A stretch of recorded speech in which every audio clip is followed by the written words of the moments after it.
Tomorrow is the actual freshman orientation, and we will sit down with these folks, we'll have these discussions, and then afterwards, the freshmen are separating, and we have arranged for them to get some constitutional training.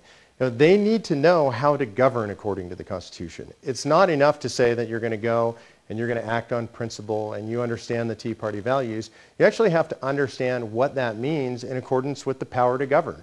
So we have some folks who are going to come in, they're going to teach them about the rules, how the House and Senate operate, and what they're going to need to do constitutionally to uphold those principles. Now, this is just the beginning of a very long-term project.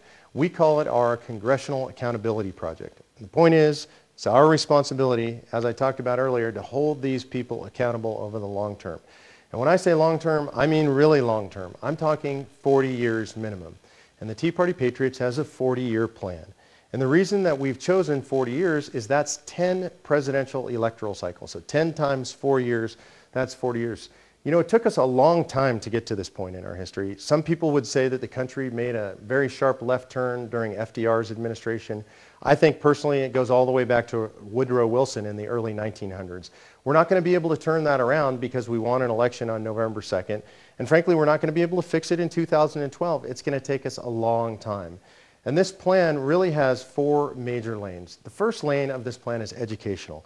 Our education system is a mess. We hear people complain about it in the media. You probably hear about it among your friends. You guys talk about it among yourselves all the time.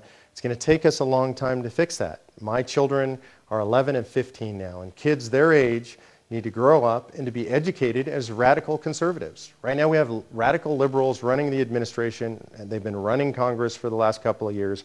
We know what they've done. So we have to educate radical conservatives who believe in American exceptionalism, who understand the real history of this country. And when those kids grow up, they're going to get their high school degrees and bachelor's and master's and PhDs. Ultimately, they're going to come back and they'll be the teachers and the superintendents and the principals and ultimately the deans of our great institutions of learning. And 40 years from now, we'll again be able to look out across the country and know that we have the greatest conservative educational institutions in the world, bar none. The second road on the way to the founding principles is the political road. We've just engaged in that. You guys have been involved in that fight, people all across the country. We have to hold the politicians accountable. We have to elect the right people, and we have to do that over and over. History shows us people usually engage for one election and then go back to their jobs and homes and families. We have an obligation. The founding fathers knew it. We have to stay engaged over the long haul, and that's 40 years. The second part of the political arm is the perpetual legislative watch. Historically, we haven't paid attention to what folks do once they went to DC. But now we have the technical tools, we have the internet, the ability to watch what these people do every day. We have the ability, as you've already done, to read the bills and to make sure that our elected officials are reading the bills. So we need to perpetually be watching the legislation as it passes through the Congress. And that also applies at the state and local level. You guys have done an extraordinary job locally. You need to make sure that we continue to do that locally and all the way up to the presidency. We have to pay attention. So that's the second part of the political lane of the road to the founding principles. Now, the third lane is the judicial lane. And everybody agrees, everybody who's conservative anyway, that the judiciary is a mess in this country right now. And we've got folks on the bench who believe that whatever's up here is the rule of law. But the reality is the rule of law is contained in our Constitution, and it's contained in the laws as written. And a judge's only job is to apply the law as written. And we need to put people on the bench who will do that. We need to have a way to judge judges. We need to have a way to judge candidates for judicial seats. And so we're going to be working over the next year or so to come up with questionnaires so that we'll know the right questions to ask candidates for judgeships, and also we'll know how to judge judges on their record. So that's the third lane, that's the judicial lane. And the fourth lane is the cultural lane. You know, history shows us that every empire, every nation that has fallen over the long term has fallen because they let their culture become decadent. They didn't pay attention, they just let it take its own course, and we've seen that in our own country. We see what our kids can watch on TV, we see the kind of movies that are made, the kind of music that people are listening to, the kind of art people look at, and our culture affects our politics, it affects our education system, and it affects our judiciary. We have a responsibility as individuals to consume good conservative culture. When we do that, when we become consumers of that culture, we help artists to spread that culture. So if you're out there and you're listening and you hear good conservative music, good songs that support the kind of values you believe in, be a big spender. Go to iTunes and go download that music. Spend $10 and support an artist that supports your values. If you're at a street fair and you see good conservative art, things that make your heart sing, things that support your beliefs, reach deep, stretch a little, buy that art, support those artists because they support the culture that will support all these things you believe in. We have to do that in regard to the movies and television as well. What we want is a culture that supports the values that all of us believe in. We have that culture, it will support all the other things that we're trying to achieve. But again, that's going to take 40 years. I can tell you, my family's committed for the long haul. We're committed for 40 years. Tea Party Patriots are committed for the next 40 years. I really hope you're committed with us for the next 40 years. 2011 is a year of growth and consolidation for the Tea Party Patriots. First of all, everybody likes to be with a winner. We saw these electoral results. Everybody understands the Tea Party is the biggest item in the political news, not only here in the United States, but worldwide. Because of that, we are already seeing and expect to see a continued exponential growth in the membership of Tea Party Patriots. So that bodes well for the future of the nation. We're also going to take a little bit of time to consolidate that growth. And what I mean by that is we're working right now on a plan to improve our technology, our overall national technology base. We're working to put programs in place that will allow us to keep the legislature in line. And we're working on programs to make sure that we do a better job of identifying voters who support our values. We had a great get out the vote effort in 2010. We want it to be 10 times better in 2012.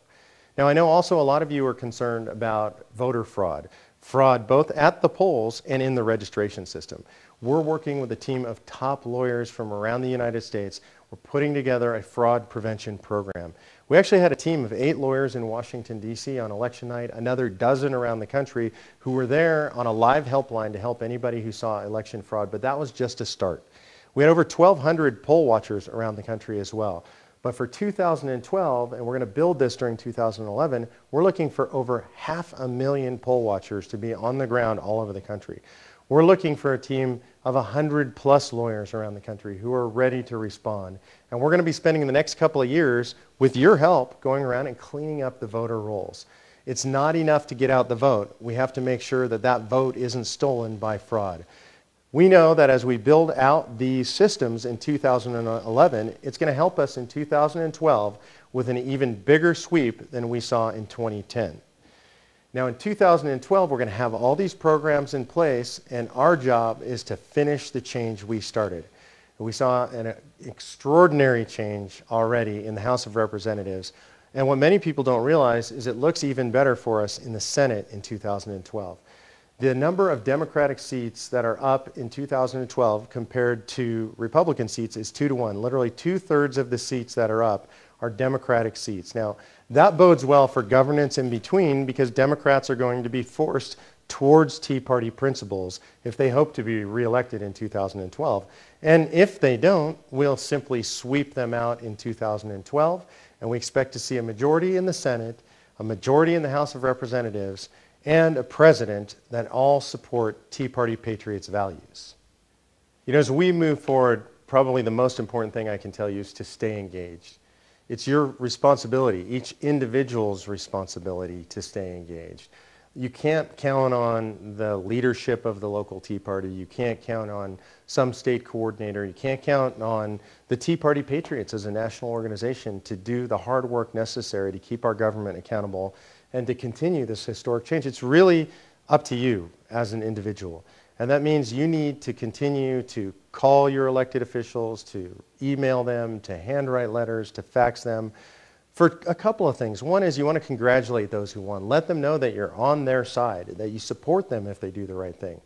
You have no idea how much that means to these people. They're going to go to D.C., they're going to go to the State House, and they're going to be under immense pressure to compromise their values. And if they know you're with them, it is much easier for them to stand strong.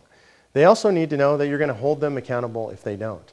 And you need to be there, aggressive, ready to write, ready to call the second they stray off the path. That's your job. You did it probably with a lot of Democratic representatives. You did it with some Republicans. We need to do it with all of them in 2011 and beyond. We need to be on them. And again, It's your personal responsibility. Don't rely on some leadership structure of a Tea Party or a political party. It's up to you as an individual. This is really a movement of individuals. And one of my favorite quotes from Ronald Reagan is he said that people were telling him that we lived in a time when there were no leaders and there were no heroes. His response was, you just don't know where to look. I do know where to look. I've traveled all across the country. Every state I go to, every city I go to, every Tea Party meeting I go to, I meet real heroes and real leaders. No exceptions. So I need you guys to really look within yourselves. See the leader, see the hero within yourself. You guys are the Tea Party leaders. I thank you for being with us, and I look forward to being with you at your next meeting.